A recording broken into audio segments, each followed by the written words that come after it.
Hi friends, இப்போ நம்ம 2026 நடந்த குரூப் 2 மெயின்ஸில் கேட்ட பாலிட்டி கொஷின் சீரிஸ் பார்த்துட்ருக்கோம். Part 1 video. வாங்க கொஷின்குள்ளே போகலாம். பின்வரும் வாக்கியங்களில் எவை சரியானவை? ஃபர்ஸ்ட் ஸ்டேட்மெண்ட் பாருங்கள். பிற்படுத்தப்பட்டோர் ஆணையத்தின் தலைவராக பிபி மண்டல் இருந்தார் அப்படின்னு கொடுத்துருக்காங்க இல்லையா.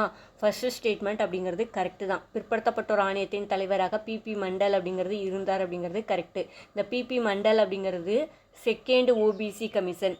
இது எப்போ போட்டிருப்பாங்க அப்படின்னா 1979 தான் போட்டிருப்பாங்க. மொராஜி தேசாய் கவர்மெண்ட் இருப்பாங்களா, அவங்க தான் என்ன பண்ணியிருப்பாங்க அப்படின்னா 1979 இந்த மண்டல் கமிஷன் அப்படிங்கிறத போட்டிருப்பாங்க. இந்த பிபி அப்படின்னு கொடுத்துருக்காங்கல்ல, அப்படின்னா என்ன அப்படின்னா பிந்தேஸ்வரி பிரசாத் அப்படின்னு அர்த்தம். பிபி மண்டல் அப்படின்னா பிந்தேஸ்வரி பிரசாத் மண்டல் அப்படின்னு அர்த்தம். அப்போ ஃபர்ஸ்ட் ஸ்டேட்மெண்ட் அப்படிங்கிறது நமக்கு கரெக்டு தான். செகண்ட் ஸ்டேட்மெண்ட் பாருங்கள். ஆணையம் தனது அறிக்கையை 1982 சமர்ப்பித்தது அப்படின்னு கொடுத்துருக்காங்க. செகண்ட் ஸ்டேட்மெண்ட் அப்படிங்கிறது ராங். இந்த கமிட்டி அப்படிங்கிறது, இந்த மண்டல் கமிஷன் அப்படிங்கிறது 1979 போட்டிருக்காங்க. அது 1980 டிசம்பர் மாதம் தன்னுடைய அறிக்கையை உள்துறை அமைச்சராக இருந்த, அப்போதைக்கு உள்துறை அமைச்சராக இருந்த ஜெயில் சிங் இருக்கார் இல்லையா, அவர்கிட்ட தான் சமர்ப்பிக்கும். அப்போ செகண்ட் ஸ்டேட்மெண்ட் அப்படிங்கிறது ராங். 1982 ரிப்போர்ட் சப்மிட் பண்ணல, 1980 டிசம்பர் மாதம் தான் ரிப்போர்ட் சப்மிட் பண்ணிச்சு. தேர்டு ஸ்டேட்மெண்ட் பாருங்கள். அரசு பணிகள் மற்றும் பிற்படுத்தப்பட்ட பிரிவினருக்கு 27% இடஒதுக்கீட்டை ஆணையம் பரிந்துரை செய்யவில்லை அப்படின்னு கொடுத்துருக்காங்க. செகண்ட் ஸ்டேட்மெண்ட் அப்படிங்கிறது ராங். தேர்டு ஸ்டேட்மெண்ட்டும் ராங்கு. இந்த மண்டல் கமிஷன் அப்படிங்கிறது அரசு பணிகளிலும் சரி மற்ற பிற்படுத்தப்பட்ட பிரிவினருக்கும் சரி 27% இடஒதுக்கீட்டை தான் பரிந்துரை செய்தது. இப்போ சரியான அது எது அப்படின்னு கேட்குறாங்க. ஆப்ஷன் ஏல இருக்க 1 ஒன்லி அப்படிங்கிறது தான் இந்த கொஸ்டினுக்கு கரெக்டான ஆன்சர். நான் வச்சுக்கோங்க, இந்த கமிஷன் 1979 மொரார்ஜி தேசாய் கவர்மெண்ட்டில் போட்டிருப்பாங்க. 1980 டிசம்பர் மாதம் உள்துறை அமைச்சராக இருந்த ஜெயில் சிங் கிட்ட ரிப்போர்ட்டை சப்மிட் பண்ணும். ஃபஸ்ட்டு பிற்படுத்தப்பட்டோர் ஆணையம் அப்படின்னா 1953 போட்டிருப்பாங்க. காக்கா கலேக்கல் கமிட்டி அப்படிங்கிறது தான். சுதந்திர இந்தியாவோட முதல் பிற்படுத்தப்பட்டோர் ஆணையம் அப்படிங்கிறது 1953 போடப்பட்ட காக்கா கலேக்கல் கமிட்டி தான். அதோட தலைவராக இருந்தவர் காக்கா கலேக்கல் கமிட்டி. இந்த மண்டல் கமிஷன் இருக்கு இல்லையா, மண்டல் கமிஷன் அப்படிங்கிறது 2வது ஓபிசி கமிஷன். தமிழ்நாட்டில் கருணாநிதி ஐயா இருக்கார் இல்லையா, அவர் ஆட்சியில் இருந்தப்போ சட்டநாதன் கமிட்டி அப்படின்னு ஒன்று தமிழ்நாட்டில் பிற்படுத்தப்பட்டோர் நலன்கள் குறித்து ஆராயத்துக்காக போட்டிருப்பாங்க. செகண்ட் கொஸ்டின் பாருங்கள். கீழ்கண்ட இணைகளில் சரியானவற்றை தேர்ந்தெடு அப்படின்னு கொடுத்துருக்காங்க இல்லையா. சமத்துவ உரிமை, சுதந்திர உரிமை, சுரண்டலுக்கு எதிரான உரிமை, கல்வி மற்றும் கலாச்சார உரிமைன்னு கொடுத்துருக்காங்க இல்லையா. இதெல்லாம் எதை பற்றி சொல்லுது அப்படின்னா ஃபண்டமெண்டல் ரைட்ஸ் இருக்கு இல்லையா, பார்ட் 3 வர அடிப்படை உரிமைகள் பற்றி குறிப்பிடுகிறது. அடிப்படை உரிமைகள் அப்படிங்கிறது பார்ட் 3 ஆர்டிகல் 12 to 35 வரைக்கும் இருக்குது. அடிப்படை உரிமைகள் அப்படிங்கிறது நம்ம அமெரிக்காவிலேருந்து எடுத்திருக்கோம். மொத்தம் 7 அடிப்படை உரிமைகள் இருந்துச்சு. இப்போ 6 அடிப்படை உரிமைகள் மட்டும்தான் இருக்குது. இந்த 6 அடிப்படை உரிமைகள் என்னென்ன அப்படின்னா சமத்துவ உரிமை, சுதந்திர உரிமை, சுரண்டலுக்கு எதிரான உரிமை, சமய உரிமை, கல்வி கலாச்சார உரிமை, அரசியலமைப்புக்குட்பட்டு தீர்வு காணும் உரிமை அப்படின்னு சொல்லிட்டு 6 அடிப்படை உரிமைகள் இருக்குது. அதில் ஃபர்ஸ்ட் ஸ்டேட்மெண்ட்டில் கொடுத்துருக்க சமத்துவ உரிமை அப்படிங்கிறதுல ஆர்டிகிள் 14 to 18 வரைக்கும் சமத்துவ உரிமை பற்றி குறிப்பிடுகிறது அப்படின்னு கொடுத்துருப்பாங்க. இப்போ ஃபர்ஸ்ட் ஸ்டேட்மெண்ட் அப்படிங்கிறது கரெக்டு தான். செகண்ட் ஸ்டேட்மெண்ட்டில் கொடுத்துருக்க சுதந்திரத்திற்கான உரிமை அப்படிங்கிறது ஆர்டிகிள் 25 to 28 கொடுத்துருக்காங்க இல்லையா, அந்த ஸ்டேட்மெண்ட் அப்படிங்கிறது ராங்கு. ஏன்னா சுதந்திரத்திற்கான உரிமை அப்படிங்கிறது ஆர்டிகிள் 19 ஆர்டிகிள் 22 வரைக்கும் வரும். ஆர்டிகிள் 25 to 28 அப்படிங்கிறது சமய உரிமை கீழே வரும்.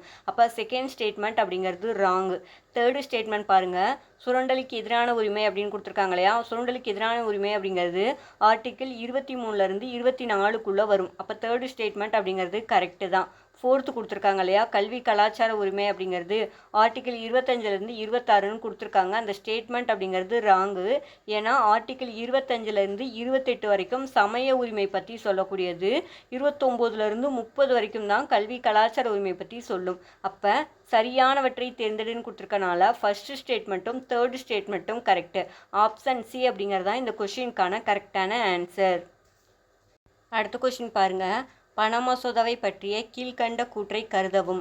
ஃபர்ஸ்ட் ஸ்டேட்மெண்ட் பண மசோதாவை 2 அவைகளில் ஏதேனும் ஒன்றில் கொண்டு வர முடியும் அப்படின்னு கொடுத்துருக்காங்க இல்லையா. ஃபர்ஸ்ட் ஸ்டேட்மெண்ட் அப்படிங்கிறது ராங்கு. ஏன்னா பண மசோதா அப்படிங்கிறத நம்ம மக்களவையில் மட்டும்தான் இன்ட்ரடியூஸ் பண்ண முடியும், மாநிலங்களவையில் நம்மளால் இன்ட்ரடியூஸ் பண்ண முடியாது. மக்களவைக்கு மட்டுமே இருக்க சிறப்பு அதிகாரம் அப்படிங்கிறது மணி பில் அப்படிங்கிறது. அப்போ ஃபர்ஸ்ட் ஸ்டேட்மெண்ட் அப்படிங்கிறது ராங் தான். செகண்ட் ஸ்டேட்மெண்ட் பாருங்கள். மாநிலங்களவை பரிந்துரைத்த பண மசோதா மீதான பரிந்துரையை மக்களவை நிராகரிக்க முடியாது அப்படின்னு கொடுத்துருக்காங்க இல்லையா, அந்த ஸ்டேட்மெண்ட்டும் ராங் தான். ஏன்னா மக்களவை பரிந்துரைத்த பண மசோதா மீதான பரிந்துரையை மாநிலங்களவை தான் நிராகரிக்க முடியாது. அப்போ செகண்ட் ஸ்டேட்மெண்ட்டும் ராங்கு. தேர்டு ஸ்டேட்மெண்ட் பாருங்கள், பண மசோதா என்பது புதிய வரிகளை இயற்றுவது, நீக்குவது, மாற்றுவது ஆகியவற்றை கொண்டது அப்படின்னு கொடுத்துருக்காங்க இல்லையா.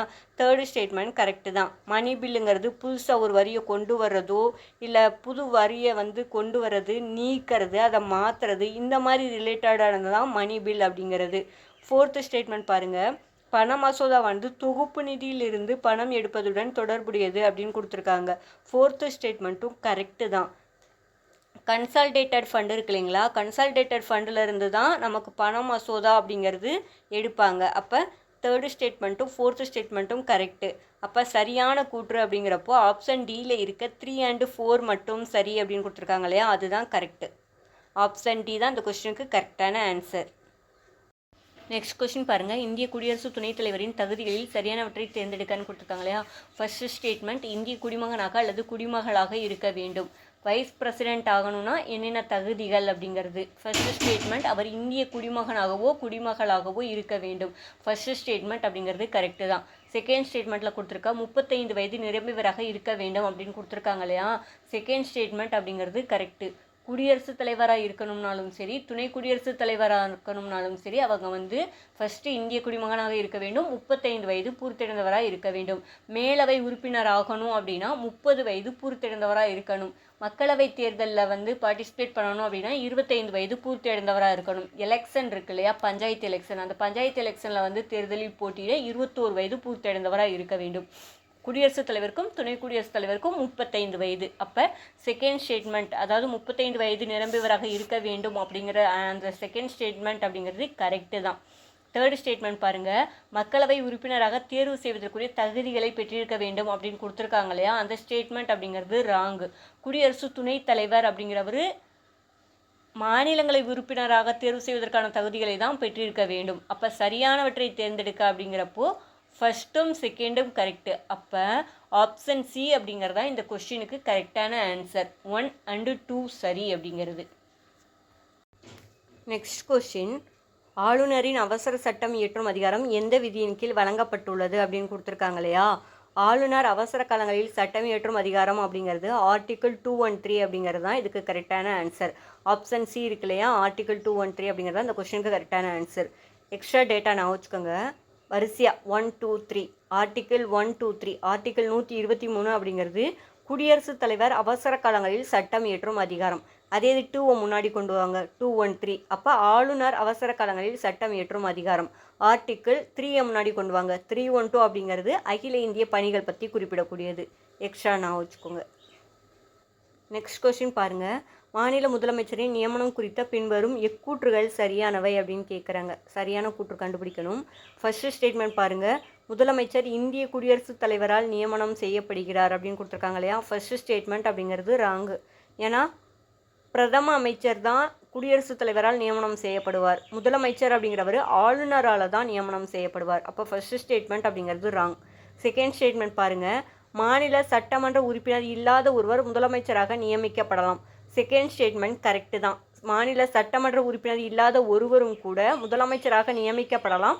ஆனால் 6 மாதத்திற்குள் அவர் சட்டமன்ற உறுப்பினராக தேர்ந்தெடுக்கப்பட வேண்டும் அப்படிங்கிற கண்டிஷனோட ஒரு சட்டமன்ற உறுப்பினர் இல்லாத ஒருத்தர் கூட முதலமைச்சராக நியமிக்கப்படலாம். செகண்ட் ஸ்டேட்மெண்ட் கரெக்டு தான். தேர்டு பாருங்கள், மற்ற அமைச்சர்கள் முதலமைச்சரின் ஆலோசனையின் பேரில் ஆளுநரால் நியமிக்கப்படுகின்றனர்.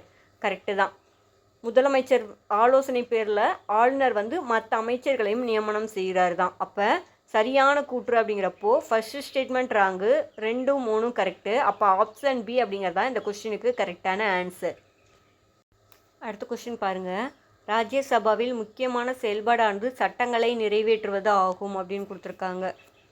அது எப்போதுமே அது சட்டங்களை நிறைவேற்றுறது மட்டும் அதுக்கான அதிகாரம் கிடையாது. சில ஸ்பெஷல் உரிமையும் ராஜ்யசபாக்குன்னு கொடுத்துருக்காங்க. எக்ஸாம்பிளுக்கு சொல்லணும் அப்படின்னா ஆர்டிக்கிள் 312 வரக்கூடிய அகில இந்திய பணிகளை உருவாக்கக்கூடிய அதிகாரம் அப்படிங்கிறது முழுக்க யாருக்கு மட்டுமே உள்ள சிறப்பு அதிகாரம் அப்படின்னா ராஜ்யசபாக்கு மட்டுமே உரிய சிறப்பு அதிகாரம் தான். ராஜ்யசபாங்கிறது எப்பயுமே சட்டத்தை மட்டும் நிறைவேற்றக்கூடிய ஒரு அமைப்பு அப்படிங்கிறது கிடையாது. சில நேரங்களில் அதுக்குன்னு சில சிறப்பு அதிகாரங்களும் கொடுத்துருக்காங்க. அப்போ எப்போதும் இல்லை அப்படிங்கிறதா அந்த கொஷினுக்கு கரெக்டான ஆன்சர். அடுத்த கொஸ்டின் பாருங்கள். சரியான பொருத்தத்தை தெரிவு செய்க. ஃபஸ்ட்டு ஸ்டேட்மெண்ட் இங்கிலாந்து அப்படின்னு கொடுத்துட்டு ஈரவை அப்படின்னு கொடுத்துருக்காங்க. ஃபஸ்ட்டு இது எது ரிலேட்டடுன்னு தெரிஞ்சுக்குவோம்.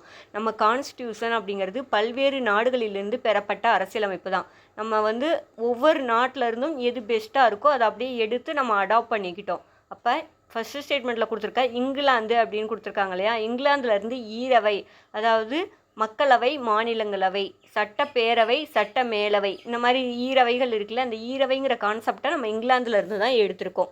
ஃபஸ்ட்டு ஸ்டேட்மெண்ட் அப்படிங்கிறது கரெக்டு தான். செகண்ட் ஸ்டேட்மெண்ட்டில் கொடுத்துருக்க சோவியத் ரஷ்யா அப்படிங்கிறது சுதந்திரமான நீதிமன்றம் அப்படின்னு கொடுத்துருக்காங்க இல்லையா, அந்த இது தப்பு. ஏன்னா ரஷ்யாவிலேருந்து நம்ம அடிப்படை கடமைகள் 5 ஆண்டு திட்டங்கள், இந்த 2 கான்செப்ட் தான் ரஷ்யாவிலேருந்து எடுத்திருப்போம். இங்கே கொடுத்துருக்க சுதந்திரமான நீதிமன்றம் அப்படிங்கிறது நம்ம அமெரிக்காவிலேருந்து எடுத்துருக்கக்கூடிய கான்செப்ட். அப்போ செகண்ட் ஸ்டேட்மெண்ட் அப்படிங்கிறது ராங். தேர்டு ஸ்டேட்மெண்ட் பாருங்கள். ஆஸ்திரேலியா அப்படிங்கிறது 5 ஆண்டு திட்டங்கள்னு கொடுத்துருக்காங்க இல்லையா, தப்பு. ஆஸ்திரேலியாவிலேருந்து நம்ம பட்டியல், பொதுப்பட்டியல், சுதந்திரமான வர்த்தகம், நாடாளுமன்ற கூட்டம், இந்த இது தான் நம்ம ஆஸ்திரேலியாவிலேருந்து எடுத்திருப்போம். இந்த 5 ஆண்டு திட்டங்கள், அடிப்படை கடமைகள், இதெல்லாம் ரஷ்யாவிலேருந்து எடுத்தது தான். அப்போ தேர்டு ஸ்டேட்மெண்ட்டும் ராங் தான். ஃபோர்த்து ஸ்டேட்மெண்ட் பாருங்கள். அமெரிக்காவிலேருந்து உயர்நீதிமன்ற மற்றும் உச்சநீதிமன்ற நீதிபதிகளை நீக்குதல் அப்படின்னு கொடுத்துருக்காங்க இல்லையா, சுப்ரீம் கோர்ட் ஜட்ஜோ ஹைகோர்ட் ஜட்ஜையோ பதவி நீக்கம் செய்கிறதுங்கிறது நம்ம அமெரிக்காவிலேருந்து தான் எடுத்திருக்கோம். அப்போ ஃபஸ்ட்டு ஸ்டேட்மெண்ட்டும் ஃபோர்த்து ஸ்டேட்மெண்ட்டும் கரெக்டு. நமக்கு சரியான பொருத்தத்தை தெரிவு செய்கன்னு கேட்டிருக்காங்க. அப்போ ஆப்ஷன் சியில் இருக்க 1 மற்றும் 4 அதுதான் கரெக்டான ஆன்சர். ஆப்ஷன் சி தான் அந்த கொஷினுக்கு கரெக்டான ஆன்சர்.